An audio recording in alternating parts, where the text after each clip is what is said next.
नमस्कार, मैं रवीश कुमार। राहुल गांधी को संभल जाने से रोक दिया गया।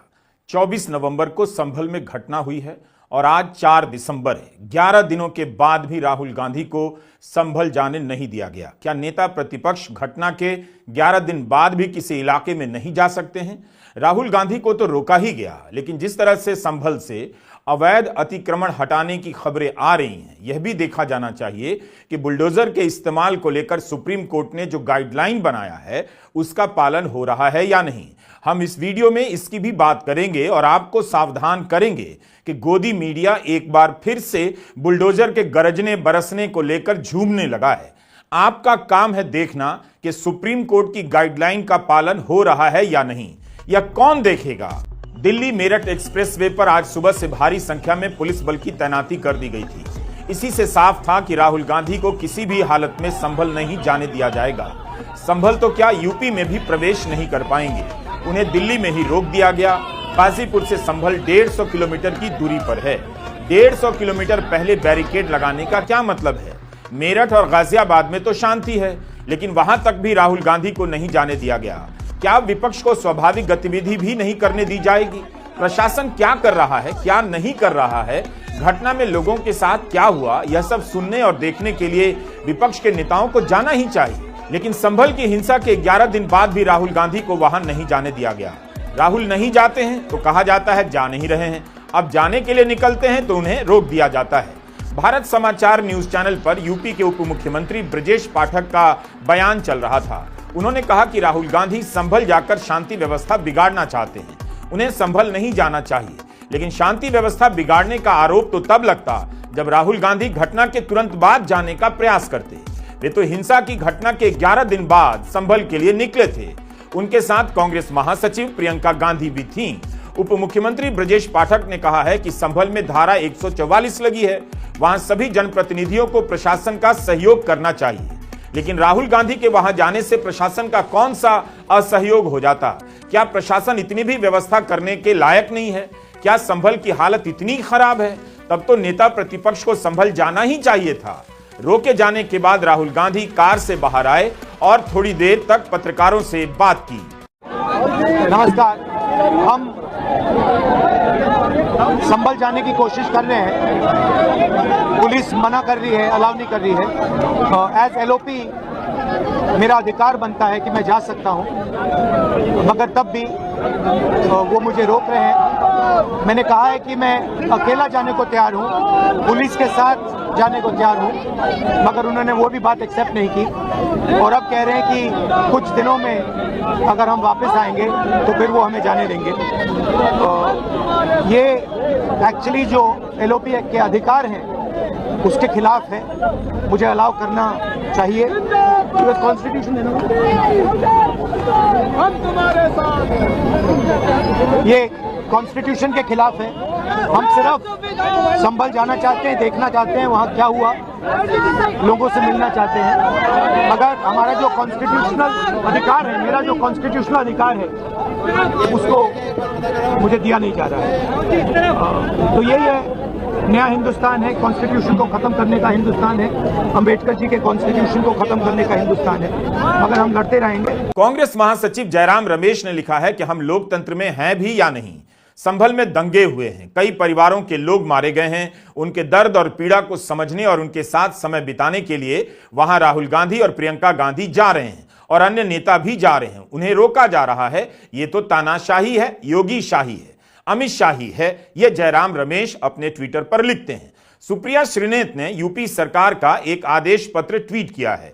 उनका कहना है कि संभल के जिलाधिकारी ने नोएडा, गाजियाबाद, अमरोहा और बुलंदशहर के जिलाधिकारियों को लिखकर राहुल गांधी को रोकने के लिए कहा है। यही वो आदेश पत्र है जिसे सुप्रिया श्रीनेत ने ट्वीट किया है।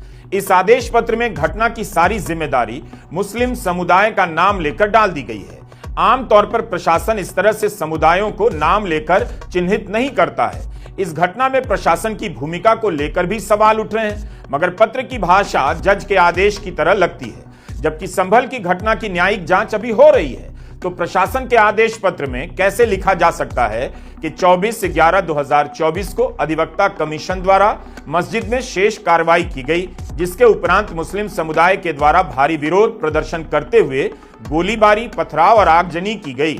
इस कारण जनपद संभल का माहौल अति संवेदनशील हो गया है। दिनांक 10/12/2024 तक किसी भी बाहरी व्यक्ति, सामाजिक संगठन, जनप्रतिनिधि को जनपद संभल में नहीं जाने दिया जाएगा, क्योंकि वहां भारतीय नागरिक सुरक्षा संहिता की धारा 163 के अंतर्गत निषेधाज्ञा जारी की गई है। अतः अनुरोध है कि उपरोक्त प्रस्तावित कार्यक्रम के दृष्टिगत नेता प्रतिपक्ष श्री राहुल गांधी की गतिविधियों पर सतर्क दृष्टि रखने तथा संभल के लिए प्रस्थान करने पर इन्हें अपने जनपद की सीमा में ही रोकने की व्यवस्था करने हेतु संबंधित को निर्देशित करने का कष्ट करें। ये आदेश पत्र है। लिखा है, राहुल गांधी की गतिविधियों पर सतर्क दृष्टि रखें और अपने जनपद की सीमा में ही रोक दें। इस हालत में विपक्ष या नेता प्रतिपक्ष होने का भी कोई मतलब नहीं रहा। नेता प्रतिपक्ष की गतिविधि क्या हो सकती है जनता के बीच जाने के अलावा? इसके पहले समाजवादी पार्टी के नेता संभल जाना चाहते थे, उन्हें भी रोका गया। लेकिन इस घटना पर जब सुधांशु त्रिवेदी, भारतीय जनता पार्टी के प्रवक्ता और नेता ने प्रेस कॉन्फ्रेंस की, उनके तर्क जरा विचित्र नजर आए। वे समाजवादी पार्टी और कांग्रेस की आपसी प्रतिस्पर्धा को रेखांकित कर रहे थे और उन जगहों के बारे में याद दिला रहे थे जहां राहुल गांधी नहीं गए। लेकिन इसका संभल जाने की घटना से क्या संबंध है? अगर कोई कहीं भी जाना चाहता है राजनीतिज्ञ के तौर पर, हर घटना के बाद सामाजिक संगठन जाते हैं, राजनेता जाते हैं। अगर समाजवादी पार्टी और कांग्रेस के बीच प्रतिस्पर्धा है तो समाज सेवी संगठनों को वहां जाने से क्यों रोका गया है? ये सब भी प्रश्न सुधांशु त्रिवेदी के सामने रखे जाने चाहिए। और यहां पर दोनों पार्टियों के बीच में देखिए कितना बेहतरीन द्वंद्व चल रहा है कि जहां समाजवादी पार्टी ने जब अपना विषय ही चेंज कर दिया तो कांग्रेस पार्टी को मजबूरन उसी दिशा में जाना पड़ा। शायद कांग्रेस को लगा होगा कि सपा ने हमसे ज्यादा माइलेज ले लिया है, तो कांग्रेस को लगा होगा हम तो बड़ी पार्टी हैं, हमारे पास बड़े बड़े कई नेता हैं, हम अगर कोई ऐसा कार्य करें जिसमें बेहतर फोटो आप दिखेगा तो मीडिया माइलेज हम ज्यादा ले सकते हैं। तो इसलिए यह प्रतीत होता है कि दोनों पार्टियों के बीच हो रही अपने कोर वोट बैंक की प्रतिस्पर्धा से प्रेरित यह प्रयास है। इसमें कांग्रेस पार्टी की तरफ से कोई संवेदनशीलता या कोई सहानुभूति का तत्व दिखाई नहीं पड़ता है। और यह बात मैं इस आधार पर कहता हूं, श्री राहुल गांधी जी, आप नेता प्रतिपक्ष हैं। अगर नेता प्रतिपक्ष हैं तो देश में कहीं भी हुई घटना के ऊपर आपका नजरिया निष्पक्ष होना चाहिए, पक्षपाती नहीं होना चाहिए। देखिए, जो संभल में हुआ है वो गलत है। राहुल जी नेता प्रतिपक्ष हैं, उनके संवैधानिक अधिकार होते हैं, वो बाकी लोगों से अलग होते हैं, उनको रोका नहीं जा सकता। इस तरह से उनका संवैधानिक पद है, संवैधानिक अधिकार है कि उनको अलाउ किया जाए कि वो पीड़ितों से मिलने जाएं। उन्होंने ये भी कहा कि मैं अकेला चले जाऊंगा, यूपी की पुलिस के साथ मैं अकेला चले जाऊंगा, मुझे अकेला ले जाइए। वो भी करने के लिए तैयार नहीं है। पुलिस वालों के पास कोई जवाब नहीं है। शायद उत्तर प्रदेश की स्थिति क्या ये है कि आप इतना भी नहीं संभाल सकते, तो फिर आप इतना गर्व से क्यों कहते हैं कि लॉ एंड ऑर्डर आपने संभाल रखा? भारतीय न्याय संहिता में धारा 144 का नाम अब 163 हो चुका है, लेकिन अभी भी हम लोग भी, पत्रकार भी 144 का इस्तेमाल करते हैं। यहां तक कि यूपी के उप मुख्यमंत्री भी धारा 144 ही कह रहे हैं। संभल में धारा 163 लगी हुई है और बाहर के लोगों के प्रवेश पर रोक के आदेश हैं। तो ये बाहर के लोग कौन हैं? क्या राहुल गांधी या अखिलेश यादव या प्रियंका गांधी या उत्तर प्रदेश कांग्रेस और समाजवादी पार्टी के नेता अब बाहर के लोग हो गए? हाथरस में तो राहुल गांधी ने कहा था अगर 144 का उल्लंघन हो रहा है तब वे अकेले जाने के लिए तैयार हैं। इसके बाद भी उन्हें यमुना एक्सप्रेसवे पर रोक दिया गया था और गिरफ्तार कर लिए गए थे। 2020 में राहुल गांधी और प्रियंका गांधी दोनों को रोका गया। जब उनका काफिला रोका गया, दोनों सड़क पर पैदल चलने लगे। बाद में उत्तर प्रदेश पुलिस ने उन्हें यमुना एक्सप्रेसवे पर ग्रेटर नोएडा में गिरफ्तार किया। सारे गोदी चैनलों के पास उस समय के वीडियो होंगे। यही नहीं, तृणमूल कांग्रेस के सांसद भी जाना चाहते थे, लेकिन बाद में उनके साथ भी धक्का मुक्की के वीडियो आए। इसके भी वीडियो गोदी चैनलों के पास होंगे। 2021 में प्रियंका गांधी लखीमपुर खीरी में मारे गए किसानों के परिवारों से मिलने जा रही थीं, तब भी उन्हें पुलिस ने गिरफ्तार कर लिया। सभी मुख्य सड़कों पर भारी पुलिस तैनाती की गई थी, बैरिकेडिंग की गई थी। प्रियंका गांधी और दीपेंद्र हुड्डा तब किसी अन्य रास्ते से लखीमपुर खीरी पहुंच गए थे। उस समय अखिलेश यादव को भी लखनऊ के उनके घर में घेर लिया गया था। वे लखीमपुर खीरी नहीं जा सके थे। इन घटनाओं के संदर्भ में देखिए तो लगता है कि किसी भी हाल में विपक्ष के नेताओं को रोका ही जाना था, क्योंकि यह पहली बार नहीं हुआ है, बल्कि विपक्ष के नेता जनता के बीच ना जा सकें, इसे कानून व्यवस्था के नाम पर सुनिश्चित किया जा रहा है। क्या उत्तर प्रदेश पुलिस विपक्ष के 3-4 नेताओं को भी अपनी सुरक्षा में पीड़ितों तक नहीं ले जा सकती है? घटना स्थल का दौरा नहीं करा सकती है? आखिर पुलिस के पास क्या कुछ छिपाने के लिए है? कम से कम लोग अपनी बात तो कह सकेंगे कि उनके साथ क्या हुआ, पुलिस और प्रशासन ने उनके साथ क्या किया। लोगों से नहीं, विपक्ष के नेताओं को प्रशासन से भी मिलकर उनकी बात रखने का अधिकार या अवसर मिलना चाहिए। प्रशासन तो राहुल गांधी के घर नहीं जाएगा, तो राहुल गांधी को ही जाना पड़ेगा, तो फिर रोका क्यों जाता है? आज देखिएगा, गोदी चैनलों पर विपक्ष की राजनीति को खलनायक बनाया जाएगा। एक न्यूज चैनल ने अपनी ब्रेकिंग न्यूज में लिखा भी कि राहुल गांधी और प्रियंका गांधी को तगड़ा झटका। मीडिया को यह सवाल करना चाहिए था कि विपक्ष का नेता क्यों नहीं जा सकता, तो रोके जाने पर मीडिया लिख रहा है तगड़ा झटका लगा उन्हें। पहले की भी किसी बहस को निकाल कर देखिए आप, किस तरह से विपक्ष को लेकर बरता जाता है। फिर से विपक्ष को खलनायक बनाने का खेल चालू हो चुका है।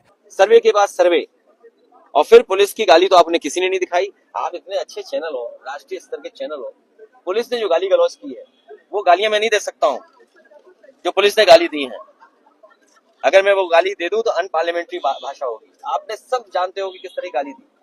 संभल की घटना के बाद विपक्ष के आप किसी भी बयान को देखिए, उनकी गतिविधियों को देखिए, कहीं से नहीं लगेगा कि अति राजनीतिकरण किया जा रहा है और तुरंत फायदा उठाने की होड़ मची है। आप खुद देखिए, विपक्ष ने संयमित तरीके से ही बयान दिए और प्रशासन की भूमिका पर सवाल उठाए।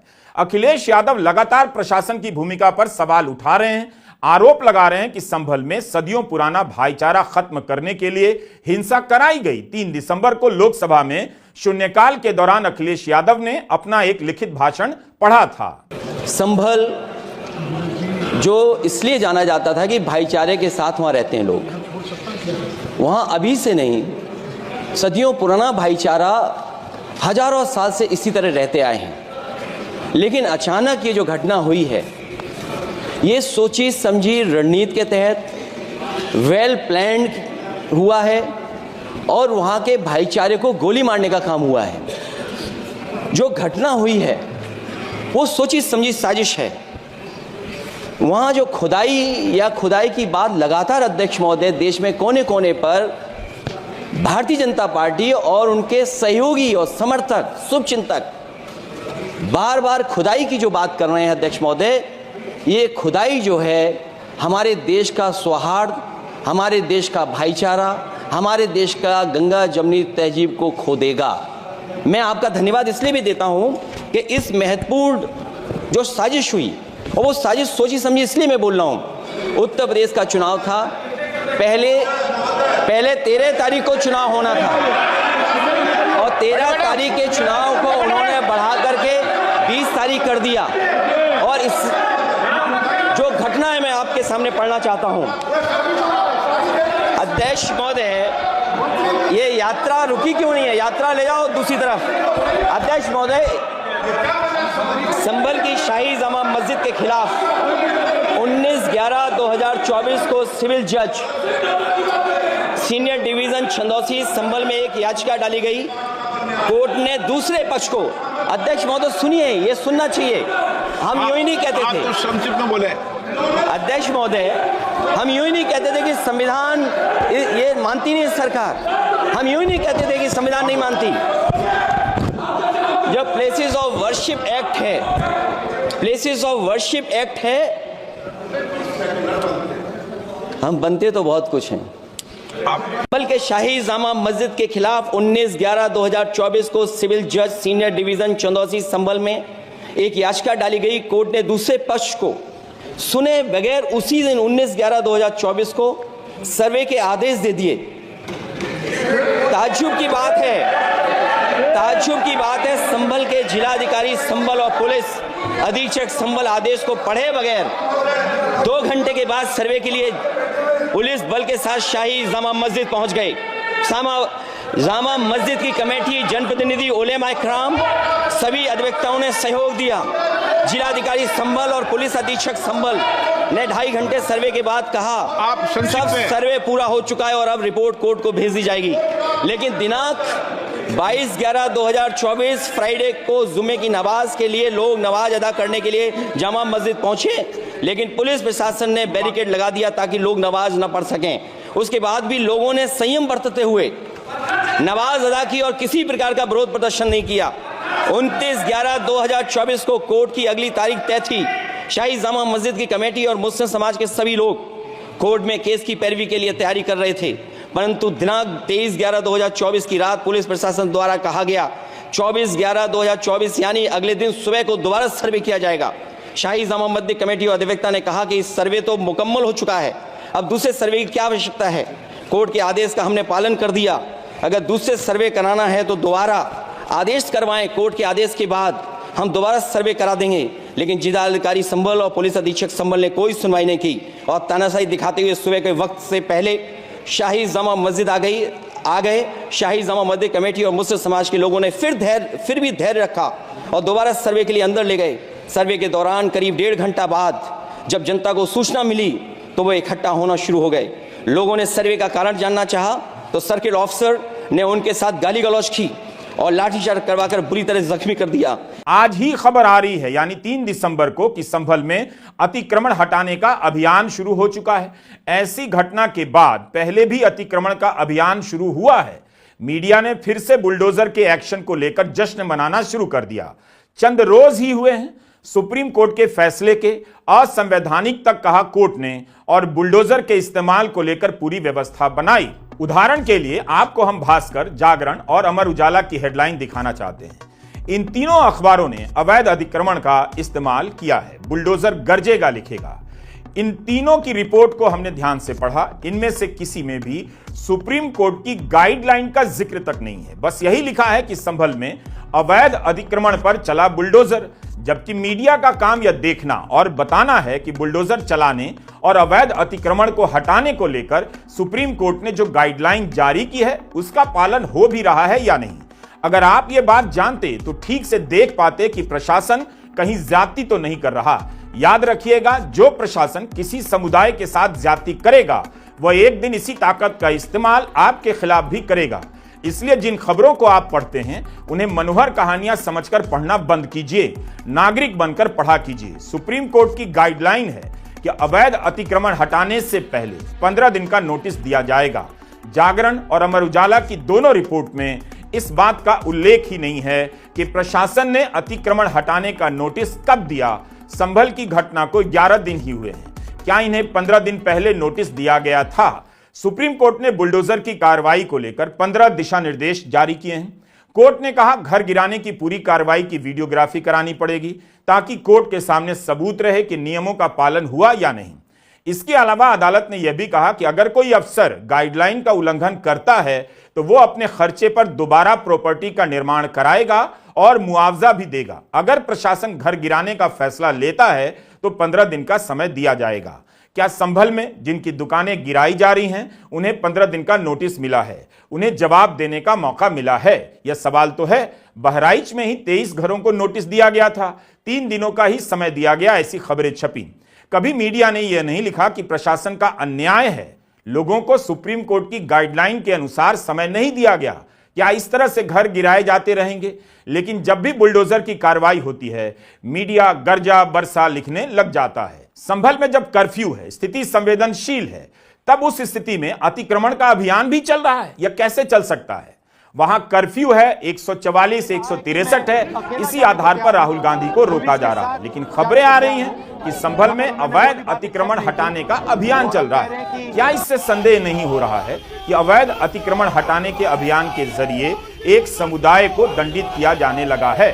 जिलाधिकारी पत्र लिखकर साफ साफ नाम लेकर मुस्लिम समुदाय पर आरोप लगा रहे हैं। तो क्या नहीं माना जाएगा कि अवैध अतिक्रमण हटाने के अभियान के जरिए दंडित किया जा रहा है? संभल में अगर 10 दिसंबर तक धारा 163 लगी है तो क्या तब तक अवैध अतिक्रमण हटाने का अभियान नहीं रुक सकता था? क्या कर्फ्यू की हालत में जिनके घर या जिनकी दुकानें तोड़ी जा रही हैं वो अपने कानूनी अधिकारों का भयमुक्त वातावरण में प्रयोग कर पा रहे हैं? इस सवाल का जवाब कैसे मिलेगा? क्या यह सवाल जागरण, भास्कर, अमर उजाला या कोई भी न्यूज चैनल पूछ रहा है? किसी भी दल के नेता को ये जाने नहीं दे रहे। आखिरकार छिपाना क्या चाहते हैं? और प्रशासन की भाषा देखिए, उनके जो अधिकारी हैं, क्या लोकतंत्र में क्या इस तरह का व्यवहार और भाषा हो सकती है अधिकारियों की, जिस तरह की भाषा और व्यवहार का इस्तेमाल हो रहा है वहाँ पर? प्रशासन कह रहा है कि एक डेट बताई गई 10 तारीख, उसके बाद जाए, उसके नेता पे जाना है। अच्छा, 10 तारीख तक जाने का क्या छिपा देंगे? जाने कितना दबाव बना देंगे लोगों पर? आपके पास वो वीडियोज होंगे जहां पर प्रशासन दबाव बना रहा है कि ये भाषा बोलिए, ये बताइए। आप प्रशासन ये बताएगा कि ये बोलना पड़ेगा पीड़ित को। बुलडोजर मामले में सुनवाई के वक्त जस्टिस BR गवई ने समुदाय का नाम नहीं लिया, लेकिन जिस तरह से कहा उससे साफ हो गया कि बुलडोजर से घर गिराने की राजनीति किसे निशाना बना रही है। जस्टिस गवई ने कहा था कि शरण का अधिकार, राइट टू शेल्टर्स, संविधान के अनुच्छेद 19 और 21 के तहत मौलिक अधिकारों की श्रेणी में आता है। किसी निर्दोष को शरण के अधिकार से वंचित करना पूरी तरह से असंवैधानिक है। अगर अचानक एक इमारत को ढहा दिया जाता है और पास की इमारतें खड़ी रहती हैं तो ऐसी कार्रवाई साफ तौर पर मालाफाइड है, यानी यह साफ रूप से बदले की भावना और गलत इरादे से की गई कार्रवाई है। जस्टिस गवई ने यह भी कहा कि ऐसी कार्रवाई से निष्कर्ष निकाला जा सकता है कि इसका उद्देश्य किसी अवैध निर्माण को गिराना नहीं है, बल्कि पीड़ित व्यक्ति की कोर्ट में ट्रायल हो उससे पहले ही सजा देने का है। कभी आपने सुना कि उन बाजारों में बुलडोजर गरजा है जहां बीजेपी के समर्थकों का दबदबा है? या जो गरजने और बरसने का उत्सव अखबारों में मनाया जाता है वो इसलिए कि आप कभी भी नागरिक बनकर नहीं सोचें, एक समुदाय का हिस्सा बनकर सोचें। हमेशा इन खबरों को इस समुदाय बनाम उस समुदाय के हिसाब से दिखाया जाता है और आप देखने लग जाते हैं। आप खुद से बेवकूफ बनना चाहते हैं, इसमें कोई समस्या नहीं, क्योंकि यह फैसला आपका है। लेकिन आप जिन चैनलों और अखबारों को पैसा देते हैं वो आपसे पैसा लेकर आपको बेवकूफ बनाएं, आपको हिंसा और अन्याय का समर्थक बनाएं। क्या आप ऐसा चाहते हैं? क्या आप यही चाहते हैं? इसी से आपका परिवार या आपके राज्य का, आपके जिले का भला होने वाला है। और जो लोग हर जगह खोद देना चाहते हैं, खोदना उनका लक्ष्य बन गया है। जो लोग खोदना चाहते हैं वो याद रखें, देश का सौहार्द भी खो देंगे एक दिन। आखिर इतनी बहसों और दावों से हम क्या हासिल करने वाले हैं? नौकरी, पढ़ाई, दवाई, इन सब की बहस पीछे चली जा रही है। आप किसी दो में से एक का पक्ष लेने के लिए मजबूर किए जा रहे हैं। ऐसा लग रहा है अगले 10-20 साल की तैयारी की जा रही है। संभल से खबर आती है तो अजमेर से आने लग जाती है, बनारस, बदायूं से ऐसी खबरें आने लग जाती हैं। जिस रफ्तार से दावे किए जा रहे हैं, सर्वे के आदेश पारित हो रहे हैं, उससे साफ है कि आने वाले दिनों में इसके जरिए तापमान गर्म किया जाएगा। गोदी चैनलों में बहस की दरियां बिछा दी गई हैं। ऐसे ऐसे तर्क पेश किए जा रहे हैं जिनका कोई आधार नहीं, आवेश में दावे किए जा रहे हैं जिसे सुनकर लगेगा कि सही ही बोला जा रहा है। आपके पास उसका कुछ जवाब तो है नहीं, मगर ऐसा नहीं है। राष्ट्रवाद के नाम पर यह नया अलगाववाद है। राजमोहन गांधी ने 1991 के उपासना स्थल एक्ट के समय सदन में भाषण दिया था। यह रिकॉर्ड पर है उनका भाषण। उन्होंने इस एक्ट के समर्थन में अपनी पार्टी जनता दल की तरफ से बोलते हुए कहा था, ऐसे मामलों से आवेश, भावावेश पैदा किए जाएंगे। जो लोग हिंदू राष्ट्रवाद की बात करते हैं, दरअसल वो हिंदू अलगाववाद है। राजमोहन गांधी अपने इस भाषण में हिंदू नेशनलिज्म को हिंदू सेपरेटिज्म कह रहे हैं। वे जनता दल के सांसद थे और जनता दल ने 1991 के इस कानून का समर्थन किया था। इस बहस के पीछे आप भाषण देने वालों के तेवर भी देखिए, जो टीवी डिबेट में आ रहे हैं और जो अलग अलग मंचों से भाषण दे रहे हैं। लगेगा कि हर चीज के विद्वान वही हैं, सारी सही चीजों का दावा उन्हीं के पास है।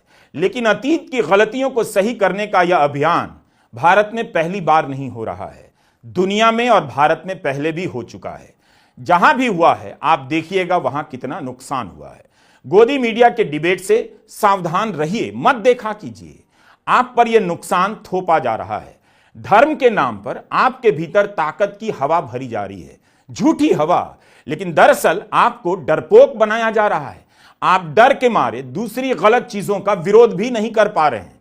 आपका काम केवल धर्म के नाम पर हो रही इस राजनीति में एक पक्ष चुनकर समर्थन करना भर रह गया है। आप ताकतवर नहीं हो रहे हैं, आपको आग में झोंक कर ताकतवर कोई और बन रहा है, सत्ता कोई और हासिल कर रहा है। आप इतिहास नहीं बदल रहे हैं, बल्कि आप अपना एक खराब इतिहास बना रहे हैं, और वह इतिहास अन्याय और क्रूरता के रंगों से रंगा हुआ है। बाकी आप ज्यादा समझदार हैं। नमस्कार, मैं रवीश कुमार।